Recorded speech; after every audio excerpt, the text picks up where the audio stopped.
Howdy legends, Zephyr here. Apex Season 17 is in full swing, but which legends are the best and most powerful this season?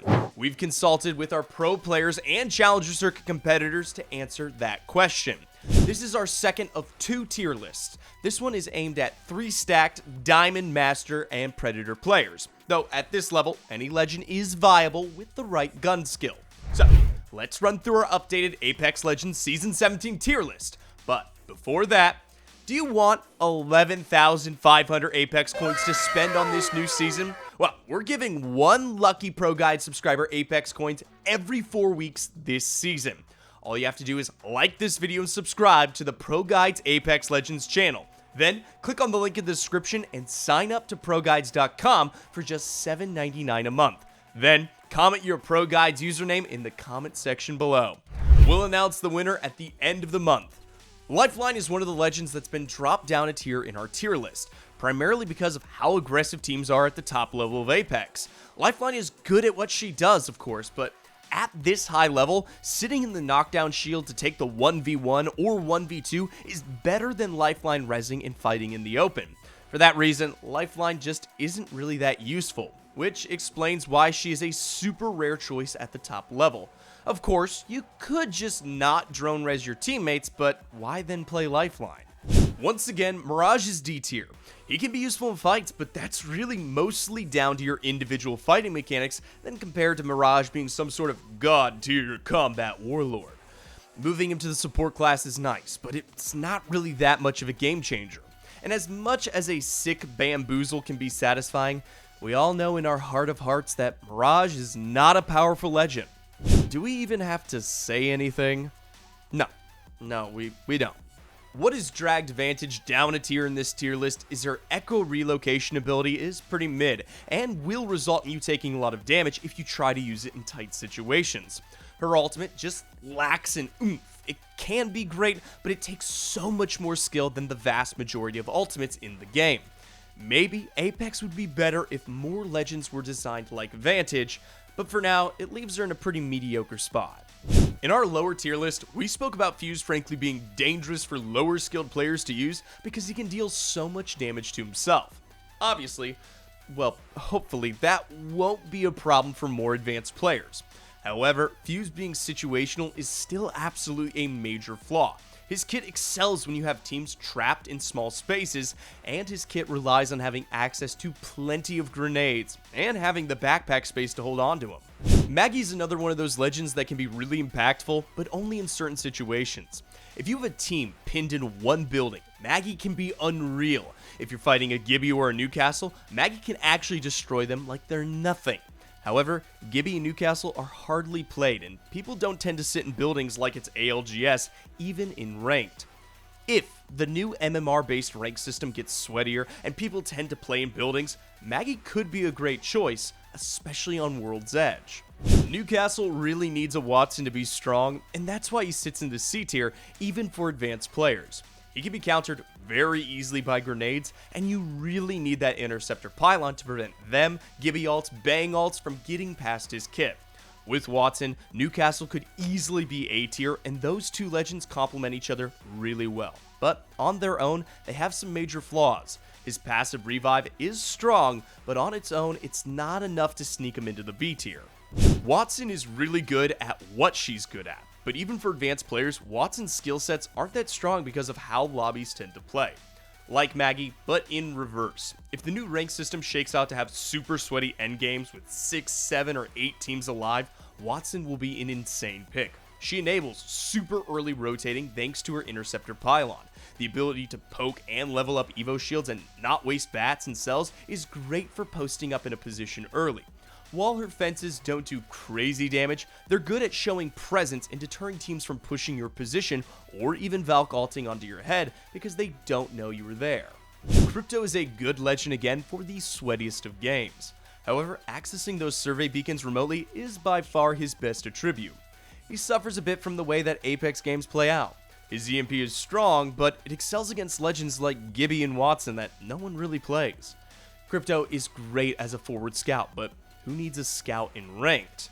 That's why he sits in the C tier. Another legend that's good at what they do, but who has a kit that's not always very applicable in the standard game. The various buffs that Ashe has received since her heirloom release has helped her once again become a pretty solid choice. Her tether is vastly improved and is no longer deployed in slow motion. Ashe's passive is probably the most overlooked aspect of her kit. The ability can be great for finding fights, finding loot, or avoiding the action. Her portal is pretty mediocre though. In some situations it can be really strong, but there are other abilities that surpass it, especially as an escape tool. Ashe's pure aggression and trying to escape with her portal is a tall order. Loba's another legend that could really shine if the new rank system keeps getting sweatier. While advanced players won't be as dependent on Loba to find their favorite weapon, she's always going to be a useful pick, especially if she helps you always have grenades and always have access to ammo. We've seen Loba shine in ALGS tournaments when used by teams who want to rotate as early as possible. She lets you loot as you go and steal loot from teams that die nearby once you're set up in a building. However, if there are not enough teams in those final circles, this power is obviously greatly diminished. Regardless, she'll always have her uses. We hate that Caustic is strong, and yet again, in a super sweaty endgame, he might actually be as high as S tier. But overall, we stuck him in the B tier simply because, like Watson and others, the majority of fights don't take place inside or around buildings, which is where Caustic shines. His large hitbox can make him a bit of a liability in open spaces. However, his ultimate Nox Gas Grenade is incredibly useful and powerful. So, always deploy that in fights when you can. Rampart is perhaps the best legend for third partying, and once you really master how to use her Sheila to its maximum, Rampart can be a devastating choice. Where people fall down is whipping the Sheila out as a third weapon in close range 1v1s. The Sheila is insane at killing people before they even know what has happened, either at range, out of the sky, or in their back while fighting someone else. Rampart's walls are now a pretty sturdy combat tool as well. If LMGs were a bit more useful, Rampart could even sneak into the A tier. Bloodhound has clearly fallen from their peak, but scans are always valuable, and the extra speed in their ultimate is always a strong ability to have. The White Raven went some way to making up the loss of those fast scans in Bloodhound's ultimate, but it's kind of annoying to use. If you lean into it and embrace the ability to hunt enemies down, Bloodhound can still be a pretty decent choice. Horizon, like Bloodhound, has to be reimagined. No longer capable of soaring into the skies and dealing huge damage, Horizon is all about movement and positioning. What really helps her among talented players is her passive. You can combine this with advanced movement abilities like tap strafing to really break some ankles and push boundaries on what's possible. Use the gravity lift to reposition, not just alone, but with your team. We had Octane in the S tier for our low rank tier list because of how flexible and simple this kit is for players to master and access. But when you get to the higher tiers of Apex, Octane's power wanes significantly. Talented players will hurt you, perhaps even kill you out of the air. They won't struggle to track you while you're stimmed. But Octane still has some uses. That same flexibility is still there. Attack or escape, Octane has you covered, especially if you take someone by surprise or third party someone with this kit so they can't damage you because they're occupied. Catalyst, when the interaction with the Seerall is fixed, will finally be the legend we all believed was arriving when she released. She is proven to be a flexible legend who has abilities that are both useful in buildings and in the open. Her Dark Veil is an impressive ability. You can isolate players and take advantage, cut off lines of sight to enemies, or even just reduce playable space. Don't forget how powerful taking control of doors can be. You can trap teams inside a building with this ability. It is great to see Pathfinder back in the meta. The buffs he received last season really make a big difference to our boy. Now Pathfinder can rotate around the map, and the extra speed gives you a lot of safety in doing so. Now zipline is useful, and it makes his passive insane. You get your zipline back by scanning care packages. Chain these up, and you can make some pretty wacky rotations around the map. It is obviously early days for Ballistic, but he seems to be a really strong addition to the games. Especially for team fighting, what we really like about Ballistic is how fun he is to play or to play with. Perhaps the biggest question is what weapons to use in his sling. We really like the Havoc in there, but a Rampage, Mozambique, or R99 are all very strong choices from our experiences so far. Now I can hear y'all saying, Valkyrie, not in the S tier, but she hasn't had any changes. Well, the new evac tower has bumped her down a notch. Of course, her skyward dive goes higher and further, but the fact that this item exists in the game just reduces the number of times where you need a Valkyrie, so it's hard to consider her completely required now. She of course is still a very strong legend, arguably the best in all of the A-tier legends in this list. Gibraltar is a very underrated legend outside of pro play. He has often had a very low pick rate among casual players, despite having a lot of power. What makes him inaccessible to some players is just how chonky this big boy is. His ultimate is very powerful and hard to avoid or dodge if used right. His arm shield can help you win your trades, especially those at close range shotgun engagements. Shotguns are always your best friend on Gibby. The reason he has so much power is thanks to his dome of protection, often called his bubble. Use the bubble to breach into buildings or to reset and heal. Fighting multiple enemies at once becomes way easier when you can isolate people with the bubble. Wraith is the OG icon of Apex, and we know what she brings to the table. The huge portal buff last season helped elevate her back into the A tier.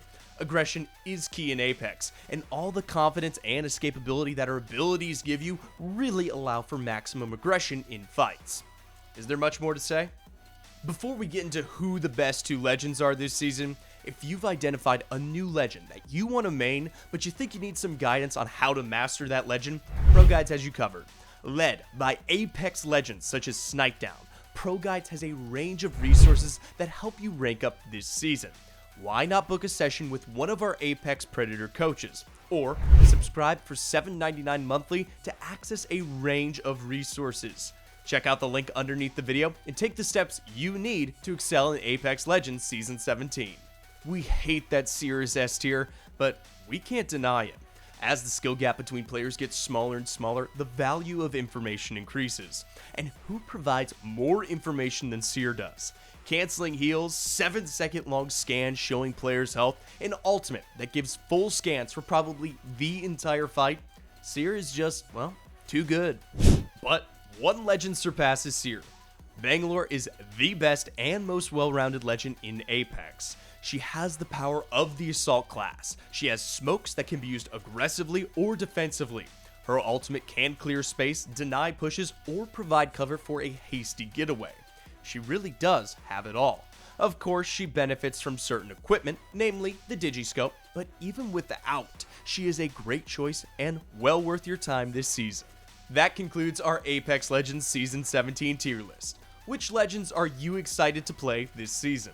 Let us know in the comments down below, and don't forget to subscribe.